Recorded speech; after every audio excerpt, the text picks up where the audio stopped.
კავშირშია ერთმანეთთან ამერიკის შეერთებული შტატების დელეგაციის საქართველოში ვიზიტსა და გერმანიის ელჩის ფიშერის განცხადებებს შორის. ერთი შეხედვით მათ შორის არანაირი კავშირი არსებობს, მაგრამ მე შევეცდები ეს კავშირი დაგანახოთ.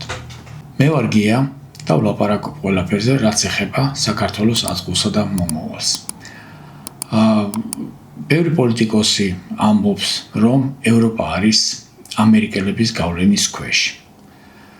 მით უმეტეს გერმანია, საფრანგეთი იმართებიან გლობალური ომის პარტიით, deep state-ით, ანგლოსაქსებით, მაგას არ აქვს მნიშვნელობა. ერთი სიტყვით ვინ მსოფლიოს მართავს, ისინი მართავენ მასაც და მათი დავალებებით მოქმედებენ.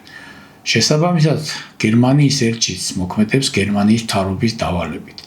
მისი განცხადება იმასთან დაკავშირებით, რომ საქართველოში ბევრს არ უნდა იყოს ის თურქი, რუსი, ირანელი, აზერბაიჯანელი და აიქვე დაამატა, რომ მარტო სომხეთთან მეგობრობა შეიძლება არ გიშველოთო, ეს იმას ნიშნავს, რომ მან მიგვიდითა და გამგებმა სხვათა შორის მე მგონი ეს გაიგო, რომ თუ ჩვენ არ დაგვიჯერებთ, თუ სომხეთთან ერთად არ დადგებით ჩვენს მხარეს, ჩვენს გვერდით და არ დაგვიჯერებთ, უბრალოდ ჩვენი დადგომა მათ რა სჭირდებათ, იმათ მორჩილებაში ყოფნა უნდა ჩვენი.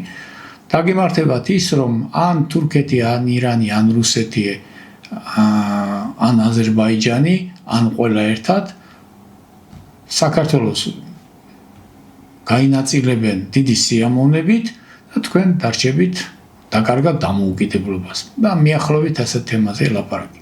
ეს მე მაგონებს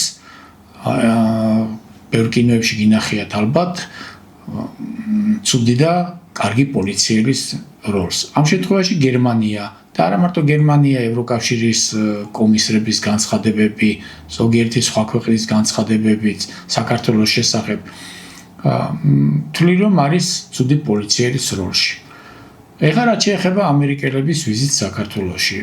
ცოტა დროში არ დაემთხვა, ორი დღით ადრე ჩამოვიდნენ, ვიდრე შოლცის ეს განცხადება გაჟღერდებოდა, ფიშერის უბრალოდ განცხადება გაკეთდებოდა.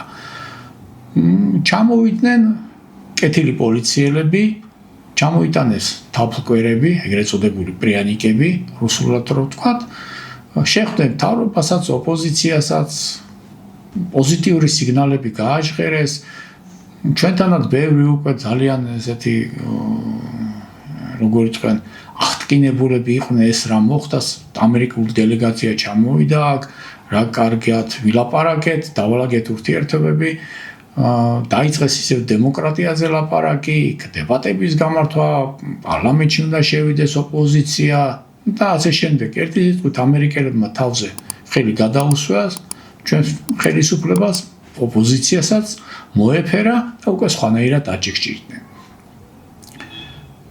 ეს ყველას მოგეხსენებათ უკვე და პრაქტიკამაც აჩვენა, რომ ამერიკელების ესეთი ქცევა ძალიან სახიფათოა.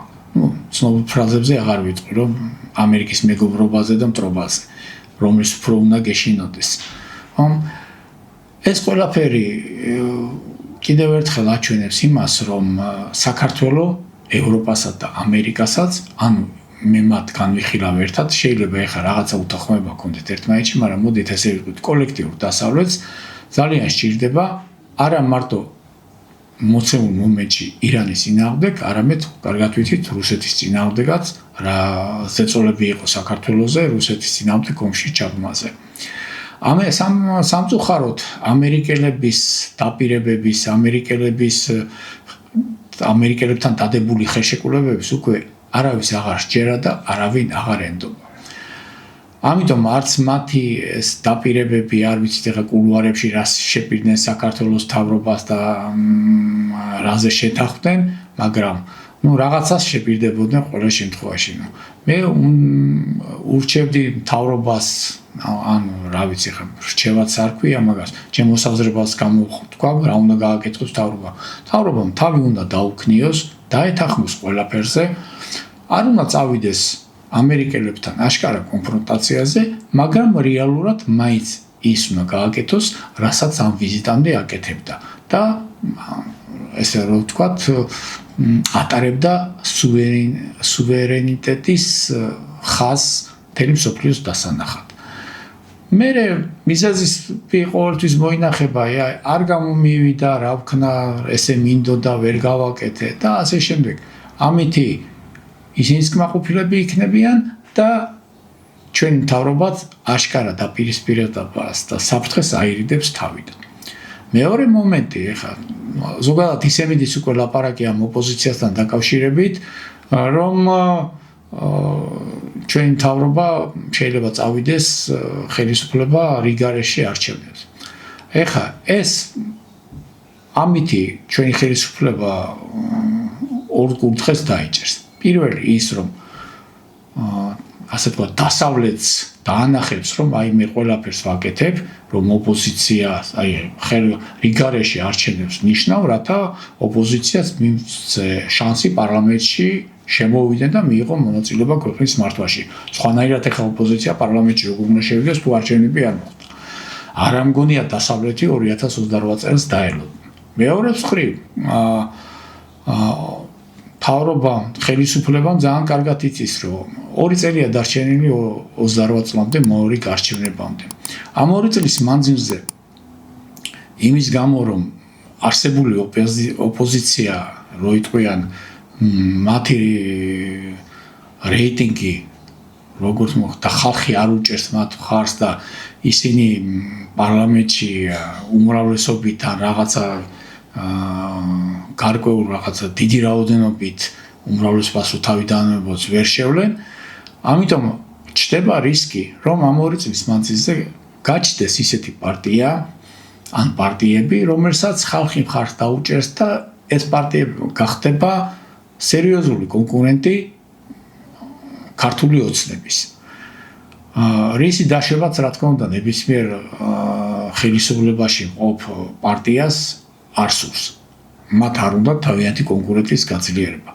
ამიტომ სანამ კონკურენტი ჩამოყალიბებულა, გამოჩენილა და გაძლიერებულა, ოცნება დანიშნავს ალბათ რიგარეში არჩევნებს და თავის საქმესაც გაიკეთებს და კიდე 4 წლით გაიხანგრძლივებს ხელისუფლებაში ყოფნას. უпроსტად 2 წლით, იმიტომ რომ 2008 წელს ჩართება არჩევნები და იქ უმრავლესობას ვერ აიღებს, გასაგებია რომ არაფერი გამოუვა, მაგრამ ეხლა ჩაატარებს მალე წელს არ ამგონია, მაგრამ გაისა თუ ჩაატარ, 3 წლით გაიხანგრძლივებს ასე თქვა თავის ხელისუფლებაში ყოფნას. არ ვიცი რამდენად დასაჯერებელია თქვენთვის ჩემი მოყვანილი არგუმენტები და გაიზიარებთ ამას. ეს უკვე თქვენი გადასაწყვეტია, ეს გამოჩნდება იმ კითხვებით, რომელსაც გამომიგზავნით და კომენტარებით. დღეს სულ ეს იყო რისი თქვაც მინდობა. მადლობა, კარგად ბრძანდებოდეთ.